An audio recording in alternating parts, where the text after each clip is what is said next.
my tardiness. It just took me a minute to get everything set up. Well, welcome everybody. I know that you had an opportunity to hang out with Ashika earlier in this week. I have the lovely pleasure of working with Ashika in the Texas lead office. So my name is Bethany Wendler. I'm actually the interim director over there in that space, and so I have the lovely pleasure of working with the amazing staff that get to do a lot of leadership training and facilitation with groups such as yourself. So I know that today we are going to talk about self-care, and so there's a lot that you can kind of unpack with that idea of self-care, and I assume that there's a lot of different ways that we can approach it. So we're going to sort of focus on it from a very holistic perspective, right? So there's a lot of different ways that you can kind of approach self-care. Sometimes you may need self-care in certain areas versus others. And so we'll do a couple activities and a couple thought exercises with everybody today that can kind of help you figure out when you need what elements of self-care and when. Before I get started though, I would love to just kind of do a quick kind of around the room and do introductions. And so if you want to tell me your name and sort of what brings you to the table today. I'm going to like where you're from, sort of what your connections are to Texas Global, anything like that. So we'll start here just because you're right here, and then we'll just go around the room real quick. All right. So good morning, Bethany. Good morning. My name is Minho from Vietnam. Currently, I'm working at a tech startup. Oh, nice. Blockchain is very new, very innovative, and it's very new. That's why we have to work a lot. And recently, I have been taking a lot of care about the self-care topic because we stress out a lot. We work like 12 hours per day. So really hope that I can learn something to relieve myself from the stressful time. Yeah. I think we all can learn that, but thank you. Good morning, I'm Nam from Thailand, and now I'm working at my own social enterprise, which is about like create learning, innovation, and training about life skills, mindfulness, and to improve mental health. So this is a really interesting topic for me. I'm looking forward to learning from you. Great. Okay. I'm just gonna make sure I can see everybody. So I'm gonna wander around the middle here. My name is Anne, and I'm currently running a project that builds educational games to teach children on social and emotional skills, and it plays wellness as a very important part of IT, so that's why I'm very excited for this section today, because I want to know how to embrace my team wellness and also how to prioritize that within my team. Nice. Thank you. Hi, I'm Hui from Vietnam. Currently, I'm a teacher in the university. So I'm so excited to learn today's section because as a teacher, I need to have good self-care for myself because a happy teacher can teach the happy class and my students. Yeah. Nice to meet you. Hello, my name is May, and I'm operations manager at Global Center for University in Vietnam. And I believe that we can only bring happiness to people when you're happy. Yeah. So I would love to learn more about it today. Thank you. You're welcome. Thank you. Hi, good morning. I'm Mikaela from the Philippines. I lead the research team for a microfinance institution where we support micro entrepreneurs in the Philippines. Really interested to learn about self-care and how it can be replicated in different contexts, especially for our beneficiaries. Hi, morning. My name is Matthew. I'm a full-time marketer at a Aktifitas startup, and I'm also a part-time student, so kind of balancing both sides. I think self-care for me is pretty important right now as we move to the new year. Trying to, make sure we have a good school year next year. Hi, I'm Lee from Malaysia. I am an innovation consultant to industry full-time. Outside, I'm learning to run the social enterprises, so this session is much needed. Hopefully everyone can walk away maybe a little bit more after we started too. That's cool. Thank you. From an game developer from Thailand. So I program this game. So as a software developer, we work overtime a lot. So we think that how health and mental health is how health a lot. So I'm interested to know this session. Great. Nice to meet you. Hello, Rayen from Cambodia. From Cambodia, right now I'm running a startup. I about this topic because it reminds myself about self-care. Yeah, sure. No problem. Hi, I'm Zian from Malaysia, so I'm working for farmers, and yeah, really looking forward to this session because sometimes we are just too harsh. Yes. Di jalan-jalan paling dulu. Lucu amat.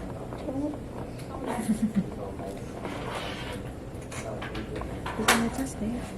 HP pakai ada apa? HP.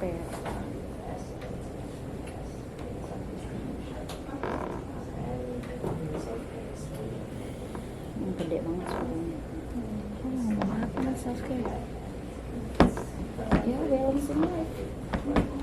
I love life, man. You probably teach us a few things. I think I want to cut this. I think I want to cut this.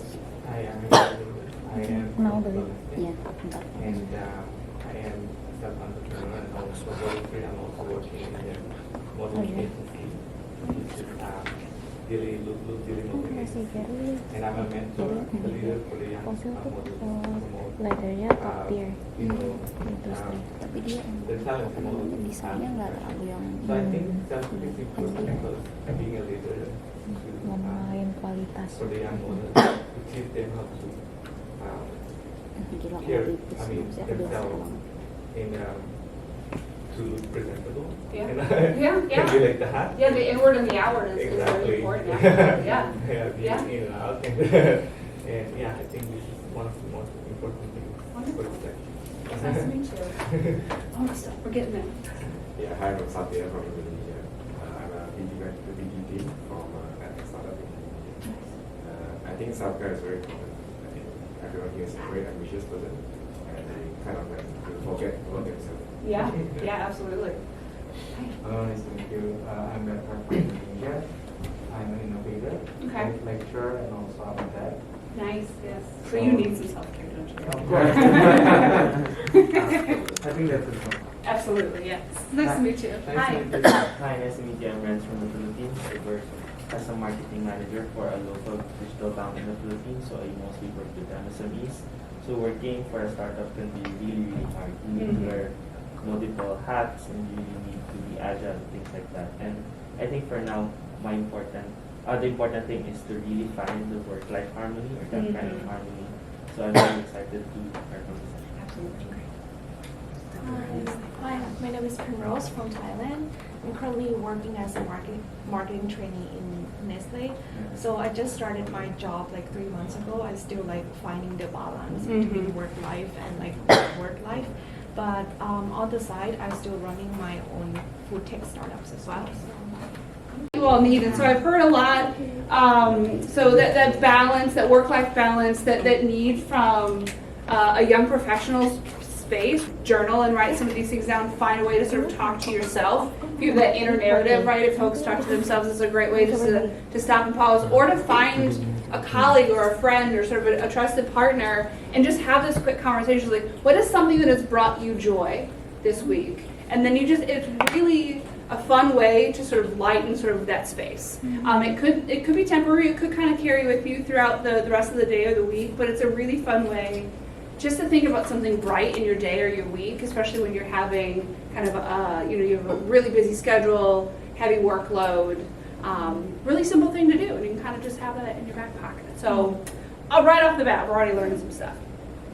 So I do, before we move forward, kind of want to set some meeting norms. Hopefully this isn't anything that is all too unfamiliar given Ashika's conversations earlier. But again, just like to really establish a conversation before we get any deeper with a couple meeting norms. So assuming the best of yourself or others, I think that's going to be very easy for this group. You're giving me some really great, like, high energy vibes, and that's amazing. And keep your whole self present and open. That's sometimes a hard ask when we're talking about self-care, sort of we're in those spaces where we feel that we need self-care, but leaving your whole self open to sort of maybe different suggestions and ideas, you may find that one thing that you weren't even thinking about that becomes a really great next step for you. Be inclusive of others, right? So being welcoming of others' thoughts, sometimes when they challenge your perspective, your thoughts, that's really a great way to be inclusive of others. And remember that everyone has different needs, right? So we are all, you all are in a shared experience, right? So there's sort of that collective need that you have at the moment, but you're all coming from very different places, very different needs for being here, motivations, and what you want to get out of it. And so we want to be respectful of that. So what we may need as self-care may not be what somebody else needs, and that's okay. So just kind of recognizing that as we move forward, I think is a good way to start. So is there anything on here that people are like, no, I don't really feel like that's something but all right, is there anything that you would all like to add actually to this conversation before we jump in, or does this feel pretty good? It's good. All right, great. So we're going to talk about self-care reservoirs. So we talked about buckets earlier, right? And so there is some information on the QR code if you are so inclined. I'm going to put it up on my phone too, just to play along with you all. If you can't get it, I can bring.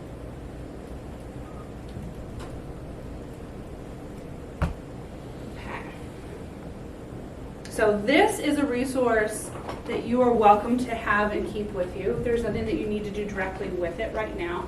But what I'm also going to do, sorry, I'm getting out of the way of cameras, is a physical handout, which really does mirror what is on the QR code. So what you'll see at the very, very top, it's a quick slide deck that, again, you can come back to when you need it. But it talks about sort of 6 reservoirs.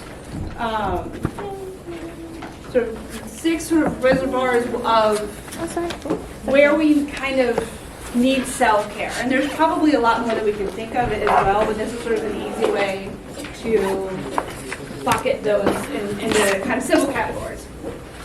So thinking about the physical, like what are your direct physical needs? So talk about like you were not feeling well, right? So there's a physical self-care that is very apparent and important that you need to take care of.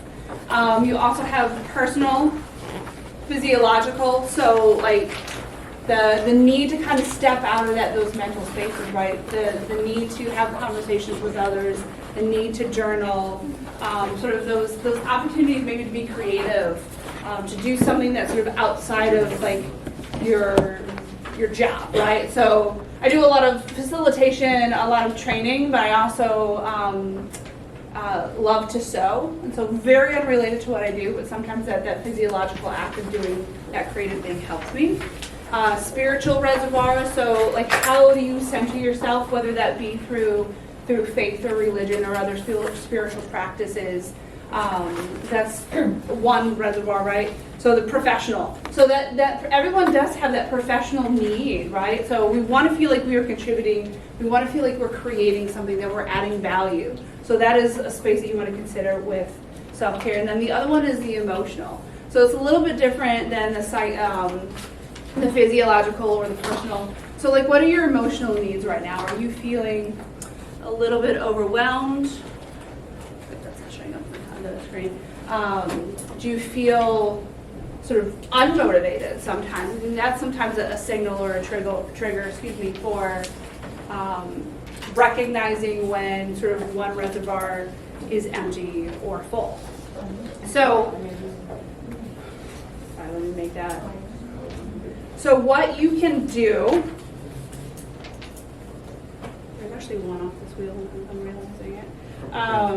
The professional one. Yeah, the professional one. We can just let a little circle in the corner.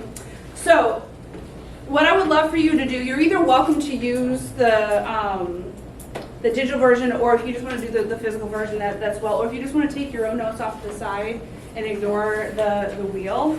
What I would love for you to do is to think about each of those spaces and like what fills that reservoir. So if you think of each piece of this pie as a wheel or sort of like a bucket, what do you need in each of those spaces that make you feel good, make you feel valued, make you feel like you've contributed or that you're healthy? What does that look like for you? And I do recognize the professional is off, so if you just want to find space either on the front or the back or off the side and use that for the professional as well, that would be great. And I'll give everybody a few moments to kind of think about each of those spaces.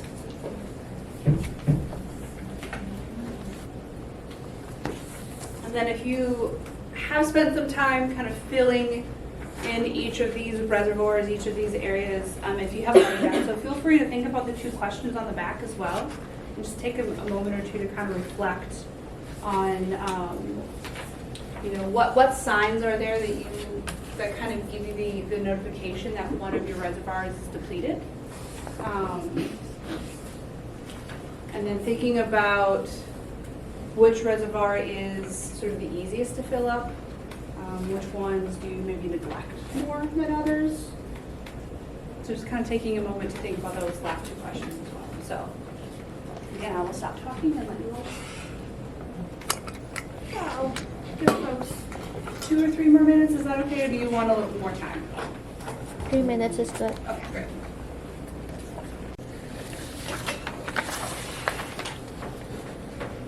To talk about what this process was like. So, like, which maybe reservoir is easier for you? What was easier for you to fill out, maybe? And then maybe how you know that you kind of need to refill one of those reservoirs. 2 questions. Folks can answer either one or both, but I'm just kind of curious what this process was like for you all.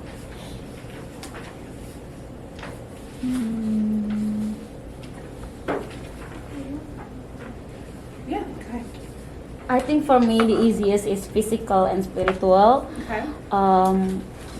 For the physical thing, I think what I write here, I like to stay at home and clean it.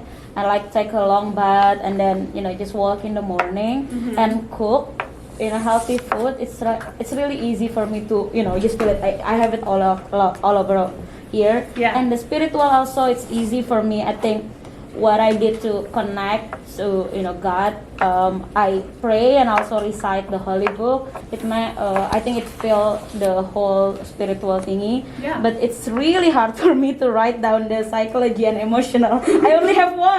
Yeah, and that's, sometimes we're just like, well, this is where I'm at. Okay, great. Yeah. And so some are easier than others, and some you kind of take a little bit more time to think through, like, what is this like for me? And that's it's a good thing to know. It's not necessarily thinking that you need to focus more on the ones that are more difficult, but it's just kind of nice to be aware of, like, what is easier for you to kind of work on or kind of fill up, and it's easier for you to see when maybe one of those is depleted. And then the others are kind of, they're kind of outside your perspective just a little bit more. And so just kind of being aware of that helps you know that, okay, what are those triggers? When do I really need to work on that? Just takes a little bit more effort. So it's a good thing. So thank you for sharing. Any other thoughts or observations? Yeah. Actually, mine is opposite with Anita. I find it really hard to refill my physical and emotional reservoirs because sometimes I cannot distinguish between my work time and my self time, or because I don't live with my parents, I live with my friends, so I always have take away food, and I don't think a lot about what I consume, so it's a little bit more difficult for me. But I think for emotional, it's also the easiest, but the hardest for me because the process of trying to find what works for you is really hard, but once you find it, it's easy because you know that it works. Yeah. So it takes a little bit more trial and error, and maybe sometimes a little bit more maintenance, because when you find that something works, maybe it only works for a certain amount of time, and then you need to make that shift, right? And so there's an exploration of those self-care exercises. You had your hand up too, right? Yeah. For me, what was interesting during the whole process is that I actually had close to the same amount of things that I've written. But what's interesting is I realized that I needed to be more intentional and consistent, because these are things I do like for a week and then I stop the next week and then do it again. So that's my realization. Just being intentional and more consistent in all of these things that I know I should be doing. Yeah.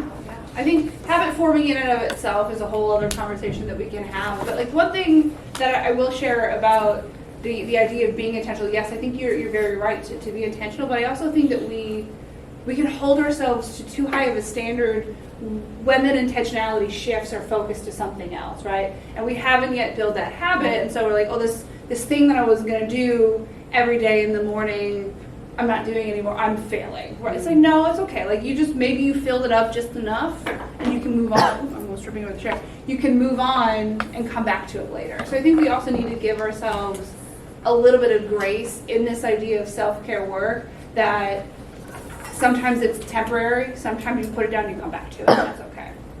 So yeah, these are great observations, great thoughts. And again, like, we could probably subdivide out or even think more broadly about what each of these reservoirs are, what your buckets of care are. And again, everyone's experience is going to be a little bit different, and some may excel in other areas that others struggle in, and it's just kind of finding that own personal balance. It's one of those things, just like anything that we want to kind of learn and continue to improve, it just takes required or sort of continual maintenance. Everything, I love that I'm a sort of a lifelong learner. I'm just generally curious about a lot of different things. And so that concept, I think, moves me forward in realizing it's like the work is always there, and that's okay. But just kind of taking these moments to think about, okay, what's the easiest thing for me to fill up? What is the more difficult of these sort of buckets or these reservoirs of self-care? And how do I maybe sort of adjust that when I need to? What are those triggers? We didn't spend a whole lot of time on sort of recognizing sort of what those triggers are, but I think if you, again, go back and reflect, it's like, how do I know when my emotional reservoir is low? What do I need to do to fix that? Those are really good, just sort of 5-minute exercises that you can do in those spaces in between that really just give you another tool to be able to focus on self-care. But I'm gonna introduce a new word too. So it's been up on the slide for a minute because I just kind of wanted it to sort of sit for me for folks.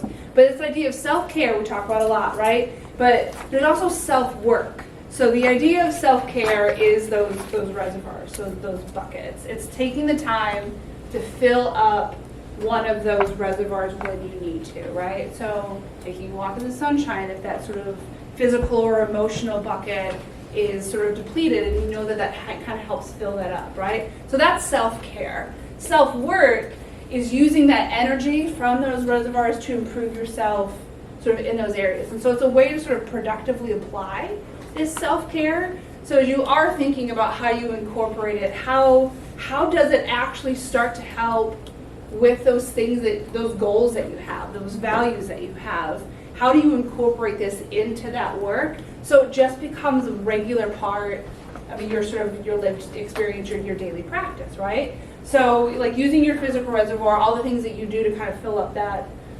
bucket, as an example, is like if you're training for something, or your professional bucket, using that, I think, is a great example that I think a lot of you can think about, because you're just doing amazing things. Like, I'm so impressed, by the way, with all of the things that you guys are doing. I feel like I just need to be doing more with my life, but like those.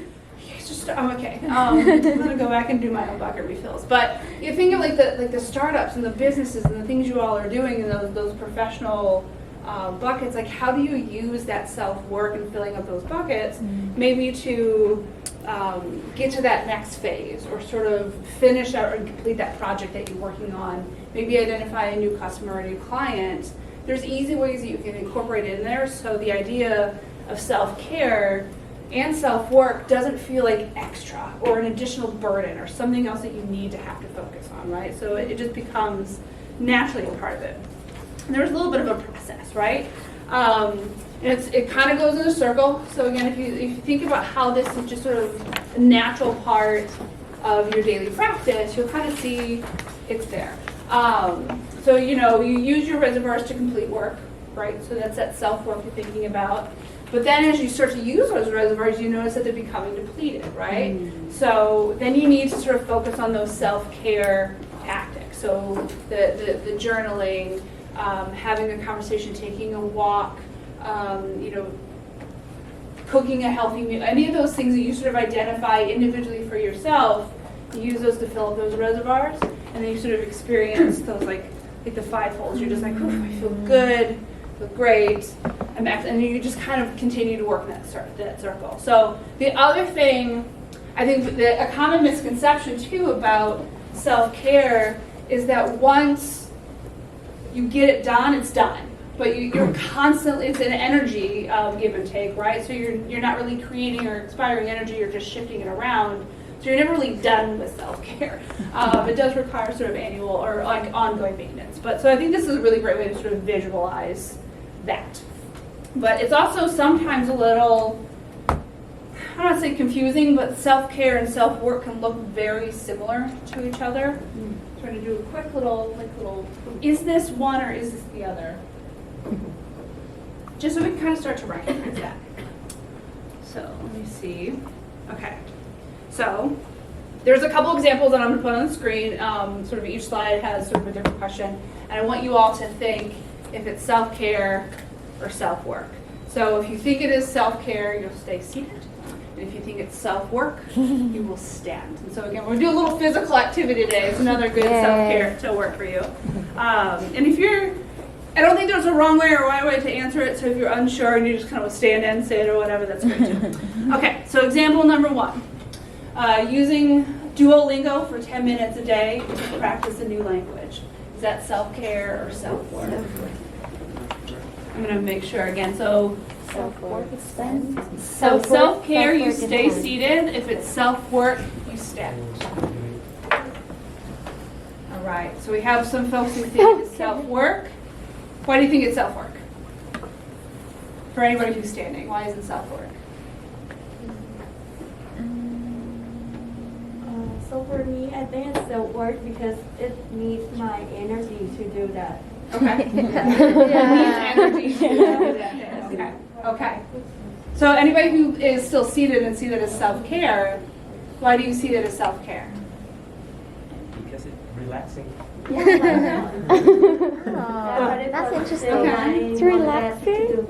Okay. Yeah. So yeah, different perspectives. Like just 10 minutes, right? If it's an hour, and then we say, Okay. Yeah. I think so. The time-bound nature of that cue determines work versus care. Again, there's no wrong way to think about it, but it's okay. So everyone can take a seat. We'll do another. Interesting.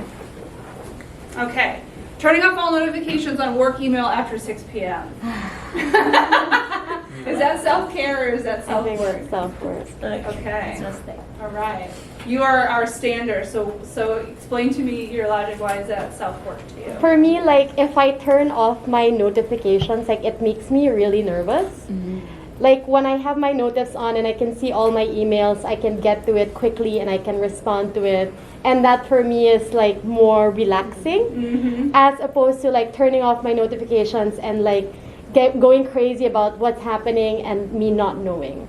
Okay. So that's why, but recently I've been trying, my boss actually has been trying to get me to set more professional boundaries. I don't like email anyone after 6 p.m. but I do reply until like 2 a.m. Oh, wow. Okay. So that's why I think for me it's self-work. Okay, that's great. Any of our seated self-care voters, why did you stay seated? I think I used to be like Sam.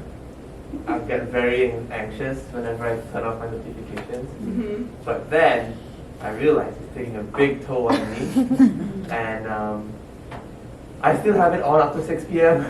You but just kind of ignore it a little bit more, maybe? Yeah, but if I were to be able to do that, it would be a self-care.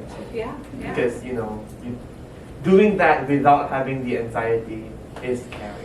But I think like replying makes me happy also. No. Your wife is amazing. And that's okay, right? That is legitimately okay, right? So one person's self-care act is somebody's self-work act, and that again is totally fine. And I think very similar to you. I don't have my notifications on, but like when I come home, there is a litany of things that I need to do, like self-care acts or sort of self-work acts, to sort of straighten out my house, put things away, get things ready for the next day. Like I cannot relax until those things are done. And so I do recognize that I see in you that similar act where it's like the act of doing it actually makes me feel better. So I do get it. It's okay. You're not alone. It's okay. Okay. So example 3, cuddling with your dog on the couch after a long day, or pet, or guinea pig, or step whatever that hobby is for you. So is this self-care or self-work? I love the long distance fist bump. All right, we're going to start with self-care. So for our folks sitting, why is this self-care for everybody? Yes. I love my dog. So I think the relationship with like humans and dogs are unfair because dogs cannot talk to us, and so I think like me cuddling with my dog, it's more like me, expressing all of the things that I have like on my back, but he basically just like smiles all the time, right? So that's kind of like a self-care to me. Okay. And then our self-work folks, the long distance fist bump, I want to know. Yeah, so I actually plan out time to cuddle with my cats back when I have it. Yeah. Okay. So and it's like we actually schedule it in the calendar with my partner. So like tonight it's the cat cuddling night, and we'll watch something that's cat friendly. and it's really like after you do it, you actually feel really good because it felt like you did something for the cat. You enjoyed the moment. Yeah, It's great. funny, I love it. The cuddle is real. It's real. I think Yeah, it so feels. because it's in the calendar, I think it's self-work for me. Okay. You use it. You use that to sort of be more productive in other areas. Yeah. Okay. Great. Okay, let's see. We have. Let's do this one. This one better. Okay. Completing a 30-day mindful eating challenge. Sorry, I think my screen is. So is this self-work or self-care? So a lot more standards. That's what. Okay. So why is this self-work? It was a mindful eating challenge or any sort of 30-day challenge. I'll put that out there. So it doesn't necessarily have to focus on eating. Why is that self-work? Yes. I've tried the 30-day yoga challenge for 2 years now. Oh, wow. And I've only been like up to 2 weeks. So it's not work for me because again, being intentional, being consistent. Yeah. Maybe we need to reset some expectations and you can do like a 15-day challenge. You're only 1 day away. I think that you can complete it. I have faith in you. Okay. Any other standing self-work thoughts? Yes. I think the way we plan it, it's a self-work. I love to plan it like, 15-day working and stuff, and then do it also in a very busy day to make a time for that. It's a self-work. Yeah. Make a time. Okay. Our self-care folks. Yes. I find it easy to eat like healthy food. Like I can eat a salad every day for the rest of my life. That brings you joy, right? Yeah, that brings me joy and makes me feel happy. Okay, cool. Any other thoughts from our seated self-care folks? Or no, you have your hand up, so I would love to hear what you have to say. I feel like mindful eating is not just eating healthy, right? It's also finding the right time to eat at the right Mindset. food. So Yes. it's like sometimes work can just overrun, and you have to find time. I haven't eaten lunch. You have to eat it. Yeah, and it's just finding time to eat is also a challenge for me. Yeah. So it's like I haven't eaten today, and so you just grab the nearest thing, which is maybe not the smartest choice, and so kind of thinking through it and kind of using that you're using that reservoir. Maybe it's the psychological or maybe the professional. I'll just throw that out there to kind of build on that and sort of use that. Cool. Okay. Can I ask a question? Yes, please. Yeah. So challenges like these, right? I'm sure if anyone tried the 75-day challenge where you're like no alcohol and like exercise 60 minutes a day. The thought of finishing it feels good, but doing it's like torturing, right? Yes. So, it's that like a projected future self-care that you have to do it now? Or what's the take on that? Yeah, no, I think I like that question. So it's like the expectations of your future versus the reality of where we are now. I think that, and again, kind of going back to this idea of habits, right? I think we love these sort of 30-day challenges as a way to shift a habit that we're wanting to change. In and of itself, I don't think is bad, right? But I think a lot of times that expectation, the reality are in misalignment because we see this potential future that's like, oh yes, I'm going to do yoga every single day and eat a salad every single day and my life is going to be fantastic. But it's like, establishing that in 30 days, I think almost puts that much more pressure on ourselves that it's no longer self-care or self-work, it's work, it's extra, right? So if you kind of go back to that kind of linear circle, if you can just incorporate this into the things that you're already doing and think about that professional or that social or that emotional kind of reservoir is just sort of who you are, right? That we want to change some sort of habit, and so we're going to be like, great, we're going to do this thing. I think a more appropriate kind of tactic is to make those really small and subtle changes over time. They don't necessarily need to be like daily, right? Because that almost is too much of an expectation for people to sort of maintain on top of that, like other stuff.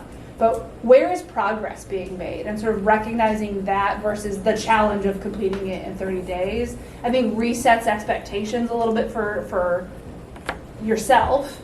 And then I think it also starts to give people the space to align it to some things like, why am I doing this 30-day challenge? What is really the root cause of this? Exploring that, and then kind of, again, setting realistic expectations. What is a successful measured progress for changing this habit, and when would I comfortably see like success? Like when would be the quote unquote stopping point? So sometimes I think they're fun. They shift up like a habit, or they kind of change your schedule a little bit. But I think they're almost like New Year's resolutions, where they're almost like doomed to fail because we try to do too much at once, and then we're like, that's too much. I give up. Where's my cat? You had your hand up. I think the thing about like what 30-day challenges really miss is that building a habit isn't just about like doing it every day, but really changing the environment around you to facilitate that habit to be easier, right? Absolutely. So for example, like for food, like before I didn't used to eat like super healthy, but I learned to love it because I do grocery, and that's the food I surround myself with. So it's not really like, it doesn't feel as much, it doesn't feel like so much work anymore when you think of it that way. Yeah. And I think the whole idea, if you remember absolutely nothing from my conversation, is the focus on self-care is really this, like, it's a subtle shift in perspective. That is, and it should not feel like work, right? The things that we do most successfully are probably things that you are naturally inclined and passionate and curious about, so they don't feel like work. Like you do a lot. I think you all are probably committing as much of yourselves as you can, not because there's probably some, but there's not like it's not all external forces that are driving you, right? There's probably a lot of internal drive that's moving you forward, so it doesn't feel like work all the time, because you probably extract some bit of joy from the work that you do. If you're not, maybe you should probably find something else that's also a different conversation. And so yeah, it shouldn't feel like work. And so a lot of times self-care feels like this extra thing we need to add on.